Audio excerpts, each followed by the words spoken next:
Hello बच्चों, let's see this question.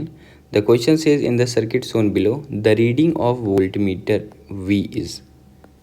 Question में जो सर्किट दिया हुआ हमें इस वोल्टमीटर V का रीडिंग फाइंड करना है। मतलब इसका मतलब ये है कि इन दोनों पॉइंट के बीच का पोटेंशियल डिफरेंस एक्चुअल पूछा जा रहा है। Key concept of the question is,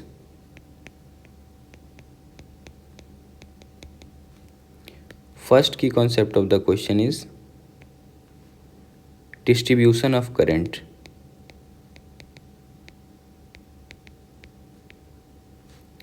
distribution of current या फिर इसे आप KCL में भी कंसीडर कर सकते हो। एंड सेकंड की concept of the question is by applying KVL।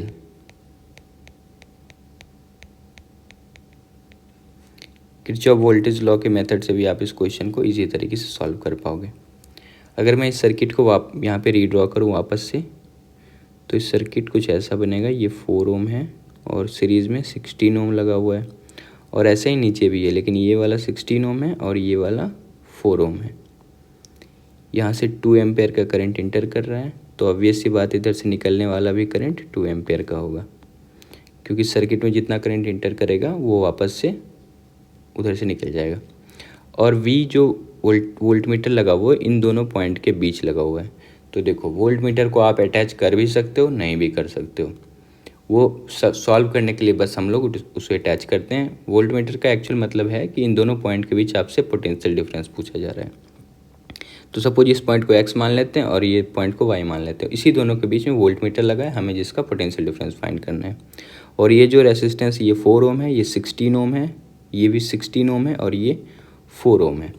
अगर आप इस सर्किट को ऐसे कंसिडर करो तो आप इसे देख पाओगे कि ये जो 4 ओम है और ये जो 16 ओम है, ये दोनों सीरीज़ में है। वैसे ये 16 ओम है और ये 4 ओम है, ये दोनों सीरीज़ में है। तो आप क्या कर सकते हो, इसका इक्विवेलेंट भी फाइंड कर सकते हो। इक्विवेलेंट फाइंड करने से ये होगा कि हम लोग करंट निकाल सकते हैं। एक तो ये मेथड है। दूसरा मेथड ये है कि ये जो 2 एम्पेयर का करंट इंटर कर रहा है, इसका ही आप डिस्ट्रीब्यूशन कर दो। सपोज आप मान लो कि कुछ करंट ऊपर जा रहा होगा, स्मॉल आई ऊपर मान लो, तो बचा हुआ करंट कितना चला जाएगा, ये नीचे चला जाएगा, और ये कितना आएगा, 2 माइनस आई। दूसरा मेथड ये है।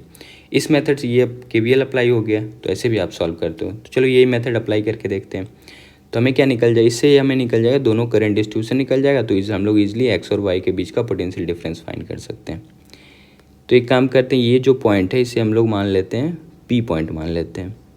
इधर वाले को Q मान लो, आप पॉइंट मानने में कोई दिक्कत नहीं है, वो वैसे भी आंसर का पार्ट नहीं होता है। तो हम लोग क्या करते हैं, इस सर्किट में एक बार क्लॉकवाइज घूम जाते हैं तो हमें पता चल जाएगा ये वैल्यू। तो अगर हम लोग P पॉइंट से स्टार्ट किए तो बाई अप्लाइंग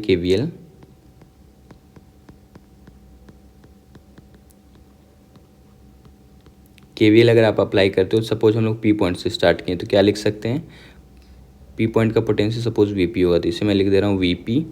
अगर हम लोग क्लॉकवाइज घूम रहे हैं तो यहाँ पे 4 ओम का रेसिस्टेंस आया है। 4 ओम का रेसिस्टेंस में करंट कितना पास हो रहा है, I एम्पेयर। तो आप इसे बोल सकते हो करंट के डायरेक्शन पोटेंशियल डिक्रीज होता है, तो ये -4I हो जाएगा। और फिर 16 ओम है, उसमें भी करंट I ही फ्लो होगा, क्योंकि सीरीज़ में बराबर करंट फ्लो होता है, तो इसे 16I लिख सकते हो। फिर हम लोग यहाँ तक पहुँचे। ये अब देखो, इस बार हम लोग करंट के अपोजिट मूव कर रहे हैं, क्योंकि 2 माइनस आई एम्पेयर इधर आ रहा है और हम लोग अपोजिट मूव कर रहे हैं। तो इसे आप लिखोगे +4 इंटू 2 माइनस आई, और फिर इधर हम लोग मूव कर रहे हैं, इधर आप लिखोगे फिर से प्लस, क्योंकि करंट के अपोजिट मूव कर रहे हैं, 2 माइनस आई। वापस से हम लोग जहाँ से स्टार्ट किए थे वहीं पहुँच गए P पे, तो इसे मैं VP लिख दे रहा हूँ। ये दोनों तो सेम पोटेंशियल वाला पॉइंट है, इन दोनों को आप कैंसिल आउट कर दो।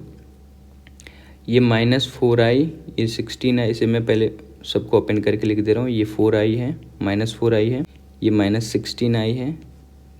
अगर मैं इसका ब्रैकेट को ओपन करूँ तो ये 4 इंटू 2 8 और -4I हो जाएगा। फिर इसके ब्रैकेट को ओपन करो तो ये हो जाएगा 16 इंटू 2 32 और -16I इज इक्वल टू 0 आ गया। अब आप देखोगे ये 4I 16I, ये -20I हो गया। फिर -4I, तो -20 -4 कितना हो गया, ये -24 हो गया। और ये -16, तो -16 उसमें ऐड करोगे तो -40I हो गया। और यहाँ पे 8 और 32 को आप ऐड करोगे तो ये +40 इज इक्वल टू 0 हो गया। तो यहाँ से आप बोल सकते हो 40I इज इक्वल टू 40। तो यहाँ से I का वैल्यू पता चल गया 1 एम्पेयर। तो एक बात तो पता चल गया कि 2 एम्पेयर जो करंट इंटर कर रहा है, 1 एम्पेयर करंट ऊपर चला जा रहा है और 1 एम्पेयर करंट यानी 2 - 1 1 नीचे आ जा रहा है।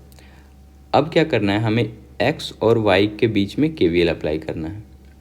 तो अगर मैं उससे इस सर्किट को वापस से रीड्रॉ करूं तो ये सर्किट कुछ ऐसा है। ये 4 ओम का, ये 16 ओम है और ये 16 ओम है और यहाँ पे 4 ओम है। ये वाला पॉइंट को हम लोग एक्स माने थे और ये वाला पॉइंट को वाई। ये 4 ओम है, 16 है, ये 16 है और ये 4 है।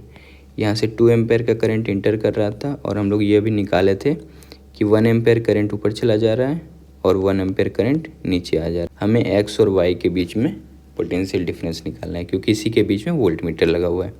अगर आप केवीएल अप्लाई करो तो मैं यहाँ पे लिख दे रहा हूँ, अप्लाई केवीएल इन बिटवीन